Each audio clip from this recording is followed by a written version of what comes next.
Different education point YouTube channel में आपका हार्दिक स्वागत है।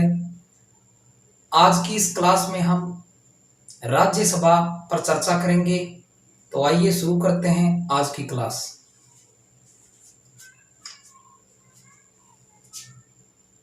जैसा कि आपको मैंने पहले बताया था कि जो हमारी संघ सरकार है, केंद्र सरकार,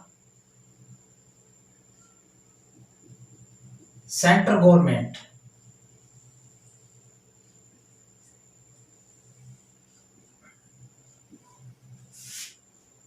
तो भारत की जो संघ की व्यवस्थापिका है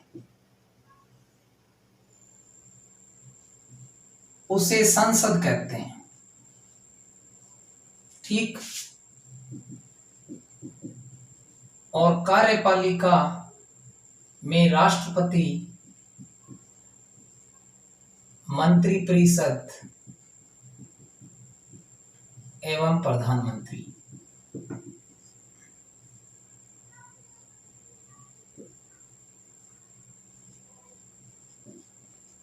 उच्चतम न्यायालय।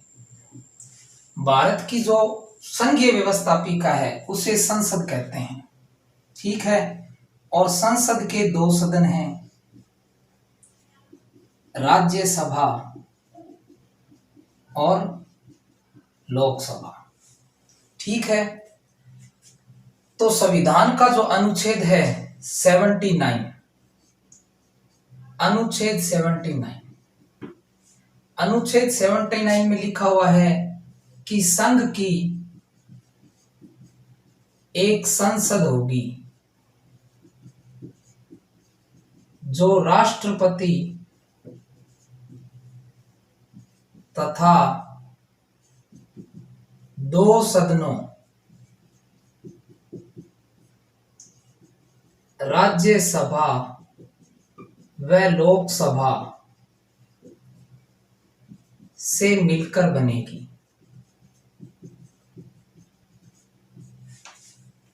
यानी अगर हम यहां देखें तो अनुच्छेद 79 से हमें पता चलता है कि संघ की एक संसद होगी जो राष्ट्रपति तथा दो सदनों, राज्यसभा और लोकसभा से मिलकर बनेगी। यानी राष्ट्रपति संसद के अंदर शामिल है, क्योंकि संसद द्वारा पारित विधेयक पर जब राष्ट्रपति हस्ताक्षर करते हैं तभी वह कानून का रूप लेता है। तो आज हम संसद के उच्च सदन राज्यसभा पे चर्चा करेंगे। ठीक है। आपको ये बात समझ में आ गई होगी कि भारत में एक संसद होगी जो दो सदनों और राष्ट्रपति से मिलकर बनेगी। दो सदनों के नाम है राज्यसभा और लोकसभा। और आपको पता है जो संसद है वो पूरे भारत के लिए कानून निर्माण का कार्य करती है। ठीक है। क्योंकि संघ की व्यवस्थापिका संसद है, जिसे अंग्रेजी में पार्लियामेंट कहते हैं। और हमने जो ये देश में संसदीय व्यवस्था अपना रखी है वो ब्रिटेन से ली गई है। ठीक है। अब आगे देखते हैं।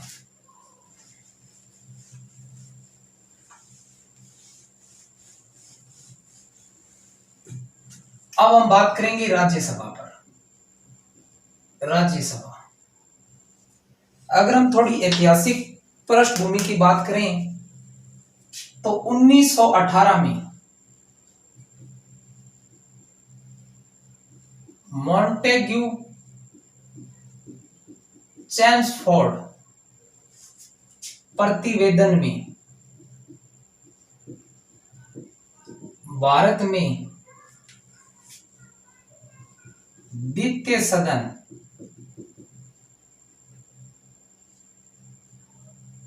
सदन के गठन की बात कही गई थी। यानी मॉन्टेग्यू चेम्सफोर्ड ने जो रिपोर्ट तैयार की उसमें द्वितीय सदन की बात की गई थी। और आपको पता है मॉन्टेग्यू चेम्सफोर्ड प्रतिवेदन के आधार पर 1919 का अधिनियम बना और इसमें भी द्वितीय सदन का प्रावधान किया गया।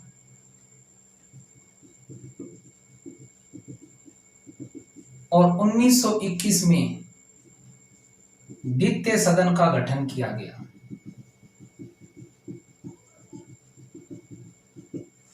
ठीक है, यानी अगर हम राज्यसभा की पृष्ठभूमि देखें तो मॉन्टेस्क्यू चैम्सफोर्ड प्रतिवेदन में भी इसका उल्लेख था और 1919 के अधिनियम में इसके प्रावधान को रखा गया और 1921 में द्वितीय सदन का गठन किया गया था।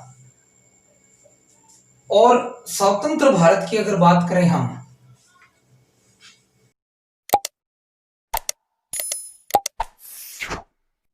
अगर स्वतंत्र भारत की बात करें तो राज्यसभा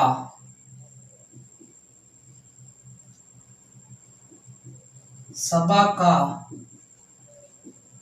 पहली बार गठन 3 अप्रैल 1952 को किया गया। यानी स्वतंत्र भारत में राज्यसभा का पहली बार गठन 3 अप्रैल 1952 को किया गया तथा 13 मई 1952 को राज्यसभा की पहली बैठक आयोजित की गई। ठीक है, यानी 3 अप्रैल 1952 को पहली बार राज्यसभा का गठन किया गया और 13 मई 1952 को राज्यसभा की पहली बैठक आयोजित की गई। अब देखेंगे हम आगे।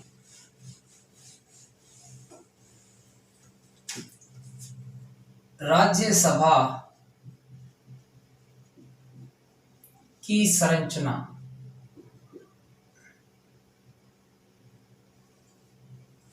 राज्यसभा की संरचना तो अनुच्छेद 80 में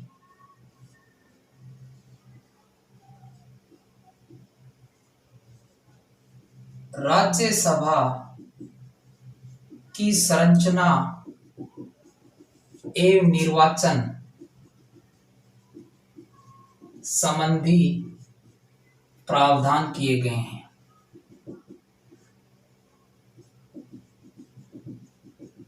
यानी अनुच्छेद 80 के अंदर राज्यसभा के गठन, संरचना और उसके सदस्यों के निर्वाचन संबंधी प्रावधान किए गए हैं। अगर हम राज्यसभा की सदस्य संख्या देखें तो अनुच्छेद 80 खंड 1 ख के अनुसार राज्यसभा में राज्यों तथा केंद्र शासित प्रदेशों से अधिकतम 238 सदस्य होंगे। यानी अनुच्छेद 80(1) ख के अनुसार राज्यसभा में राज्यों और केंद्र शासित संघ शासित प्रदेशों से अधिकतम 238 सदस्य होंगे। अधिकतम 238 सदस्य होंगे। और अनुच्छेद 80 खंड 3 के अनुसार राज्यसभा में राष्ट्रपति 12 सदस्यों को मनोनीत करेंगे जो कला, साहित्य, विज्ञान, समाज सेवा के क्षेत्र में विशेषज्ञ होंगे। यानी इन क्षेत्रों के जो विशेषज्ञ हैं, अनुभवी हैं, उन 12 सदस्यों को राष्ट्रपति राज्यसभा में मनोनीत करेंगे। ठीक है, अब अगर हम देखें तो राज्यसभा की अधिकतम सदस्य संख्या, राज्यसभा की अधिकतम सदस्य संख्या देखें तो होगी 250। अधिकतम संख्या होगी 250। 250 कैसे होगी? 238 और 12 मनोनीत 250। ठीक है, और अगर निर्वाचित सदस्य संख्या देखें, सदस्य संख्या तो निर्वाचित सदस्य संख्या होगी 233। राज्यों और केंद्र शासित प्रदेशों से निर्वाचित सदस्य संख्या तो होगी 233, अधिकतम संख्या होगी 250। लेकिन केंद्र शासित और राज्यों से अधिकतम संख्या 238 है। ठीक है, 12 मनोनीत है तो अधिकतम तो हो गए 250, अधिकतम है ये 250 है नहीं वर्तमान में। और निर्वाचित सदस्य संख्या राज्य और केंद्र शासित प्रदेशों से 233 और वर्तमान में कुल सदस्य संख्या 233 निर्वाचित, 12 मनोनीत, 245। यानी वर्तमान में राज्यसभा में 245 सदस्य हैं, 233 केंद्र शासित और राज्यों से निर्वाचित, 12 मनोनीत कला साहित्य और विज्ञान समाज सेवा के क्षेत्र से। तो 245 वर्तमान में सदस्य संख्या है, निर्वाचित 233 है और अधिकतम 250 हो सकते हैं। यानी अगर आपसे ये पूछा जाए कि क्या संविधान में राज्यसभा के सदस्यों की संख्या के बारे में लिखा हुआ है, तो हाँ लिखा हुआ है अनुच्छेद 80(1) ख में कि राज्यसभा में केंद्र शासित प्रदेशों और राज्यों से अधिकतम 238 सदस्य होंगे, तथा 80(3) के अनुसार राज्यसभा में राष्ट्रपति 12 सदस्यों को मनोनीत करेंगे। 80 खंड 3 के अनुसार 12 सदस्यों को मनोनीत करेंगे। ठीक है, यहाँ तक आपको बात समझ में आ गई हो कि राज्यसभा की जो संरचना और निर्वाचन संबंधी प्रावधान है वो अनुच्छेद 80 में किए गए। राज्यसभा में राज्यों और केंद्र शासित प्रदेशों से अधिकतम 238 सदस्य हो सकते हैं, तथा राज्यसभा में राष्ट्रपति 12 सदस्यों को मनोनीत करते हैं। यानी राज्यसभा की अधिकतम सदस्य संख्या 250 हो सकती है, निर्वाचित सदस्य संख्या 233 है, तथा वर्तमान में कुल सदस्य संख्या निर्वाचित और मनोनीत यानी 245 है। ठीक है, इतनी बात आपको समझ में आ गई है। अब हम देखेंगे इसमें आगे। हम राज्यसभा की सदस्यों के निर्वाचन के बारे में देखें। निर्वाचन, तो निर्वाचन के बारे में भी संविधान में उल्लेख किया गया है। अनुच्छेद 80 खंड 4 में राज्यसभा के सदस्यों के निर्वाचन का, राज्यसभा के सदस्यों का निर्वाचन, राज्यसभा के सदस्यों का निर्वाचन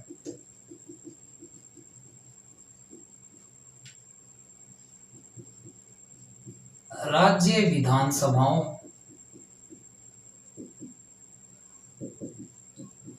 के सदस्यों द्वारा आनुपातिक प्रतिनिधित्व एकल संक्रमणीय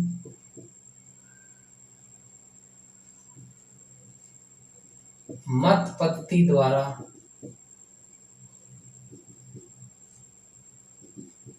किया जाएगा। यानी राज्यसभा के सदस्यों का चुनाव राज्य विधानसभाओं के सदस्यों द्वारा आनुपातिक प्रतिनिधित्व एकल संक्रमणीय एकल हस्तांतरणीय पद्धति द्वारा किया जाएगा। और हमने राष्ट्रपति के चुनाव में देखा ही था एकल संक्रमणीय मत पद्धति को। ठीक है, हालांकि वर्तमान में जो राज्यसभा के सदस्य हैं उनका चुनाव खुला मतदान होता है। खुला मतदान, आपने देखा राष्ट्रपति का चुनाव गुप्त मतदान होता है, लेकिन राज्यसभा के सदस्यों का चुनाव वर्तमान में खुला मतदान है। पहले गुप्त मतदान हुआ करता था, वर्तमान में खुला मतदान है। लेकिन यहाँ ये बात ध्यान में रखना कि यहाँ सिर्फ ये लिखा हुआ है कि राज्यसभा के सदस्यों का चुनाव राज्य विधानसभाओं विधानमंडल के सदस्यों द्वारा आनुपातिक प्रतिनिधित्व की एकल संक्रमणीय मत पद्धति द्वारा किया जाएगा। यहाँ खुला या गुप्त मतदान शब्द का उल्लेख नहीं है। लेकिन अब हम देखें राज्यसभा के सदस्यों की योग्यताएं, यानी राज्यसभा का सदस्य बनने के लिए क्या योग्यताएं होनी चाहिए। तो अनुच्छेद 84 में राज्यसभा की सदस्यों की योग्यता का उल्लेख भी है। वह भारत का नागरिक होना चाहिए, 30 वर्ष की आयु पूर्ण कर चुका हो,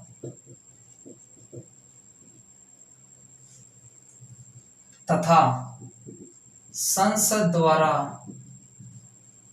विधि बनाकर निर्धारित की गई योग्यताएं। यानी अनुच्छेद 84 में राज्यसभा के सदस्यों की योग्यताओं का उल्लेख है कि वह भारत का नागरिक होना चाहिए। जो भी राज्यसभा के सदस्य बनने का चुनाव लड़ना चाहता है वह 30 वर्ष की आयु पूरी कर चुका हो, 30 वर्ष की आयु पूरी कर चुका हो। अधिकतम नहीं है, अधिकतम उम्र का कोई उल्लेख नहीं है, वो कितनी भी हो सकती है, कम से कम 30 वर्ष की आयु पूरी कर चुका हो। और संसद द्वारा विधि बनाकर निर्धारित की गई अन्य योग्यताएं। संसद जो भी इन योग्यताओं के अलावा योग्यता निर्धारित करे वे योग्यता, जैसे निर्धारित कर भी रखी है, लाभ के पद पर नहीं होना चाहिए, पागल या दिवालिया नहीं होना चाहिए। ठीक है, अब देखेंगे हम आगे सदस्यों का कार्यकाल।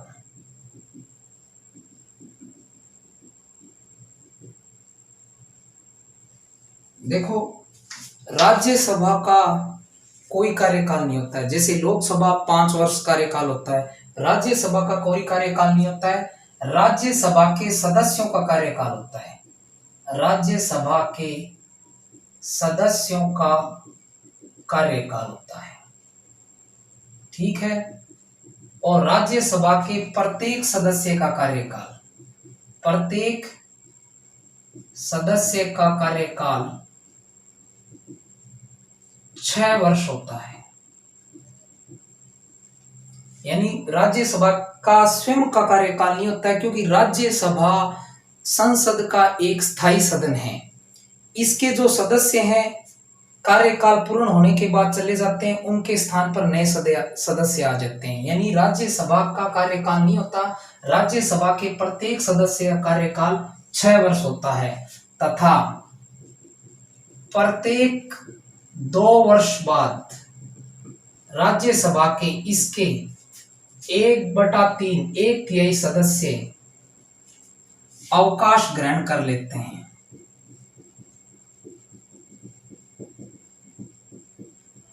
उनके स्थान पर नए सदस्य चुन लिए जाते हैं।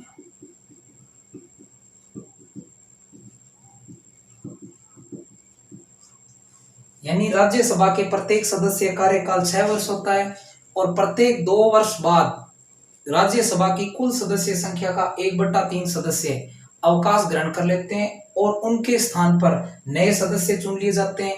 फिर 2 वर्ष बाद 1/3 सदस्य अवकाश ग्रहण कर लेते हैं। फिर यानी ये चलता रहता है। यानी राज्यसभा एक स्थायी सदन है, इसे कभी भंग नहीं किया जा सकता और इसके प्रत्येक सदस्य कार्यकाल 6 वर्ष है। राज्यसभा का कोई कार्यकाल नहीं होता है। ठीक है,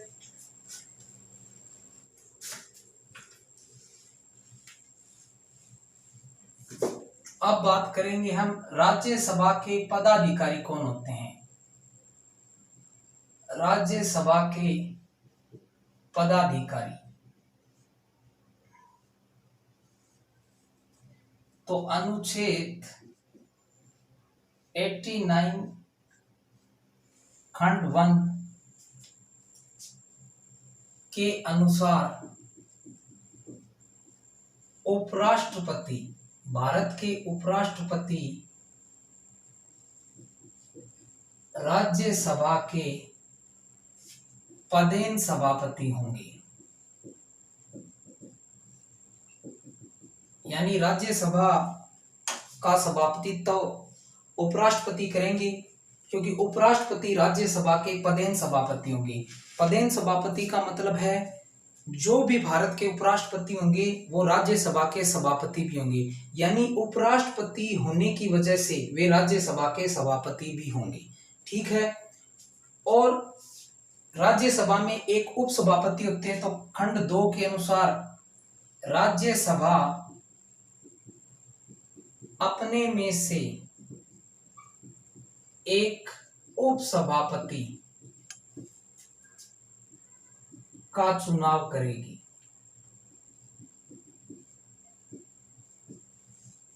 और जब जब उपसभापति का पद रिक्त होगा तो यथाशीघ्र राज्यसभा अपने में से फिर एक उपसभापति चुनेगी। यानी राज्यसभा में 2 पदाधिकारी होते हैं। उपराष्ट्रपति राज्यसभा के पदेन सभापति हैं और एक राज्यसभा में उपसभापति होते हैं जिन्हें राज्यसभा अपने में से चुनती है। और आपको बता दें यहाँ की जो उपराष्ट्रपति हैं वो राज्यसभा के सदस्य नहीं होते हैं। जैसे लोकसभा के अध्यक्ष हैं वो लोकसभा के सदस्य होते हैं, लेकिन उपराष्ट्रपति राज्यसभा के सदस्य नहीं होते हैं। उपराष्ट्रपति होने के कारण ये राज्यसभा के सभापति होते हैं, लेकिन उपसभापति राज्यसभा के सदस्यों में से ही होते हैं और ये सदस्य अपने में से ही एक को उपसभापति बनाते हैं।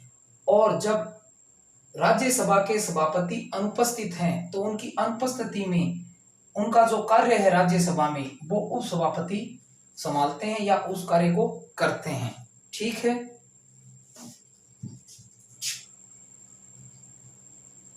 वर्तमान में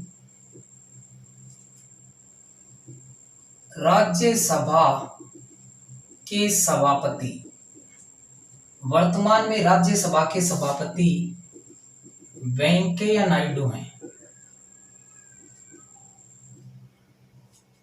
और उपसभापति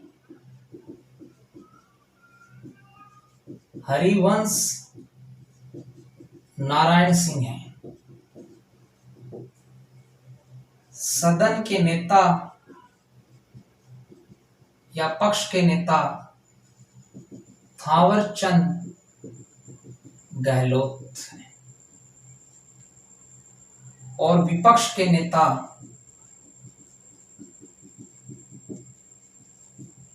गुलाम नबी आजाद। ठीक है। यानी वर्तमान में राज्यसभा के सभापति वेंकैया नायडू है क्योंकि ये भारत के उपराष्ट्रपति हैं, और उपसभापति हरिवंश नारायण सिंह है, और सदन के नेता पक्ष के नेता थावरचंद गहलोत और विपक्ष के नेता गुलाम नबी आजाद हैं। ठीक है। अब हम चर्चा करेंगे राज्यसभा की विशेष शक्तियों पर। यानी ये वे शक्तियां हैं जो सिर्फ राज्यसभा को है, लोकसभा को नहीं है, इसलिए इन्हें राज्यसभा की विशेष शक्तियां कहते हैं। तो राज्यसभा की विशेष शक्तियां,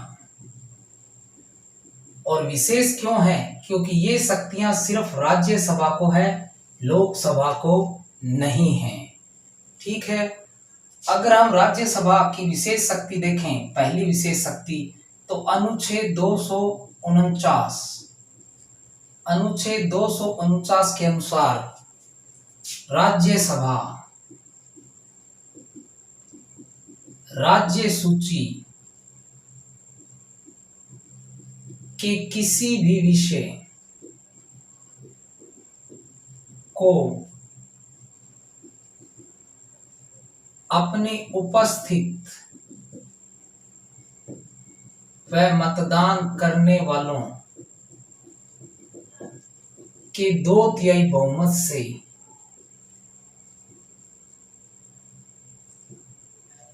राष्ट्रीय महत्व का घोषित कर सकती है तथा उस पर कानून बनाने की पहल कर सकती है। संसद राज्य सूची के ऐसे विषय पर 1 वर्ष तक कानून बना सकती है।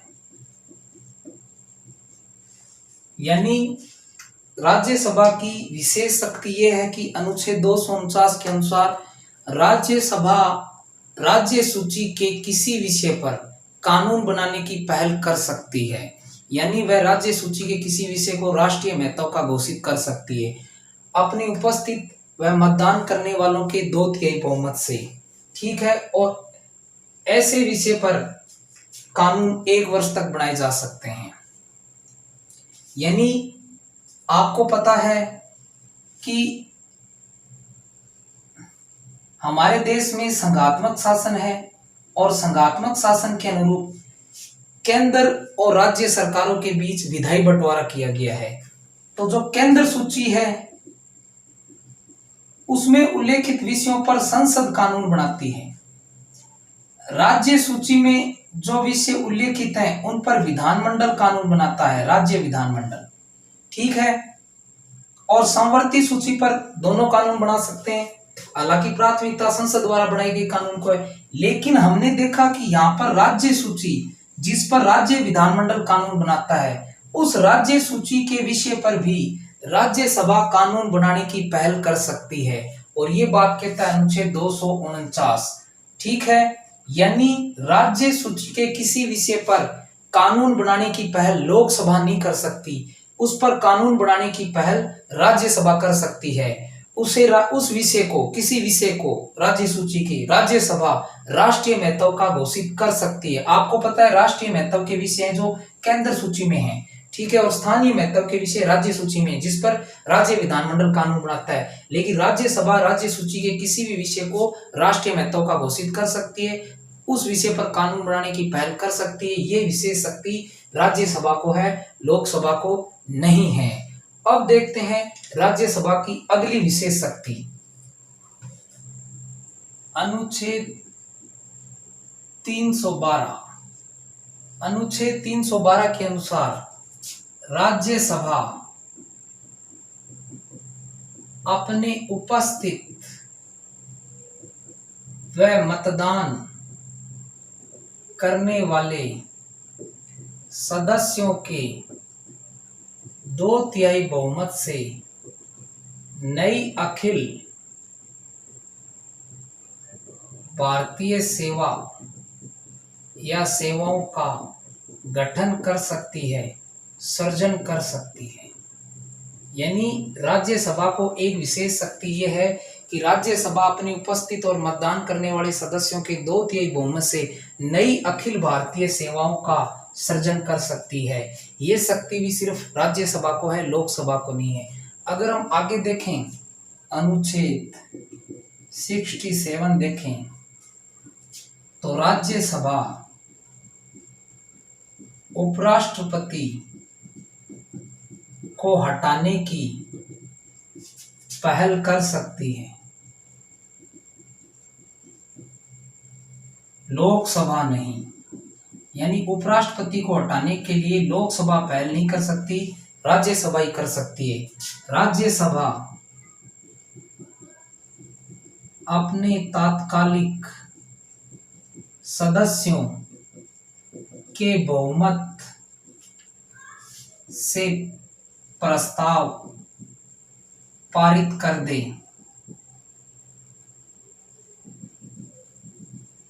दे और लोकसभा उसे सहमति दे दे, तो उपराष्ट्रपति पद से हट जाएगा। यानी राज्यसभा उपराष्ट्रपति को हटाने की पहल कर सकती है, लोकसभा नहीं। राज्यसभा अपने तत्कालिक सदस्यों के बहुमत से ऐसा उपराष्ट्रपति को हटाने वाला प्रस्ताव पारित कर दे और लोकसभा उसे सहमति दे दे, लोकसभा की सहमति। लेकिन राज्यसभा की क्या होती है? पहल। यानी ये शक्ति भी सिर्फ राज्यसभा को ही है कि उपराष्ट्रपति को हटाने की पहल राज्यसभा कर सकती है, लोकसभा नहीं। अब हम देखेंगे आगे राज्यसभा की विशेष शक्ति। हमने राष्ट्रपति की आपातकालीन शक्तियों पर चर्चा की थी कि राष्ट्रपति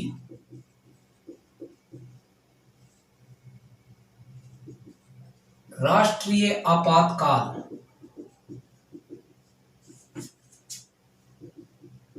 राज्य में संवैधानिक तंत्र की विफलता, वित्तीय आपात की घोषणा करता है। और जो राष्ट्रीय आपात है, यह अपनी घोषणा के 1 महीने तक जारी रहता है। राज्य में संवैधानिक तंत्र की विफलता है, ये राष्ट्रपति शासन की जो घोषणा है उसके भी 2 महीने तक जारी रहता है, और वित्तीय आपातकाल भी 2 महीने। अगर इनको आगे बढ़ाना होता है, यानी ये अनुच्छेद 352 है, अनुच्छेद 356, अनुच्छेद 360, अगर इसे हमें आगे बढ़ाना है तो आपको पता है कि राष्ट्रीय संवैधानिक तंत्र, राष्ट्रपति शासन और वित्तीय आपात, इनको संसद से पारित करवाना होता है, अनुमोदित करवाना होता है आगे बढ़ाने के लिए। ठीक है, तो ऐसा हो कि राष्ट्रपति की घोषणा के बाद लोकसभा का विघटन हो जाए, तो ऐसी सूरत में ऐसे आपातकाल को राज्यसभा पारित करती है। ठीक है, यानी आपातकाल के समय या आपातकाल की घोषणा के समय या घोषणा होने के बाद लोकसभा का विघटन हो जाता है। आपातकाल है, उसकी समय सीमा को बढ़ाना है तो संसद से बढ़वाना पड़ता है, आपको पता है। लेकिन ऐसी सूरत में अगर लोकसभा का विघटन हो गया है तो ऐसे आपातकाल है, इनमें से कोई भी है, उसको आगे बढ़ाने के लिए वो राज्यसभा से पारित होना चाहिए। हालांकि लोकसभा का गठन होने के बाद 30 दिन के अंदर ये उसमें रखना होता है, पारित करवाना होता है, लेकिन उस समय राज्यसभा इसे पारित करती है। ठीक है, तभी ये आपातकाल आगे बढ़ता है। ये भी शक्ति राज्यसभा को, और राज्यसभा आपको पता है स्थायी सदन है। ठीक है, ये कभी भंग नहीं होती है। और आपको यहाँ मैं ये भी बता दूं कि अमेरिका में जो राज्यों का उच्च सदन है वो सीनेट है, और भारत में राज्यों का उच्च सदन राज्यसभा है, काउंसिल ऑफ स्टेट। ठीक है, लेकिन अमेरिका में प्रत्येक राज्य को बराबर प्रतिनिधित्व है, प्रत्येक राज्य से 2-2 सदस्य जाते हैं, लेकिन भारत में समान प्रतिनिधित्व नहीं है। ठीक है, अगर हम देखें तो उत्तर प्रदेश से 31 सदस्य राज्यसभा में जाते हैं, जबकि सिक्किम से 1 सदस्य, और अगर हम राजस्थान की बात करें तो राजस्थान से राज्यसभा में 10 स्थान निर्धारित हैं। ठीक है, अब एक बार हम इसे रिवाइज कर लेते हैं। आज हमने क्या देखा कि भारत में संघात्मक शासन है, और संघात्मक शासन के अनुरूप केंद्र स्तर पर संसद का दूसरा सदन राज्यों का सदन है, जो राज्यों का प्रतिनिधित्व करता है, जिसे संसद का उच्च सदन, स्थायी सदन, राज्यों का सदन या राज्यों की सभा कहते हैं। और जो राज्यसभा है के सदस्य हैं, उनका जो कार्यकाल है वो 6 वर्ष का होता है, और प्रत्येक 2 वर्ष बाद 1/3 सदस्य अवकाश ग्रहण कर लेते हैं, उनके स्थान पर नए सदस्य आ जाते हैं।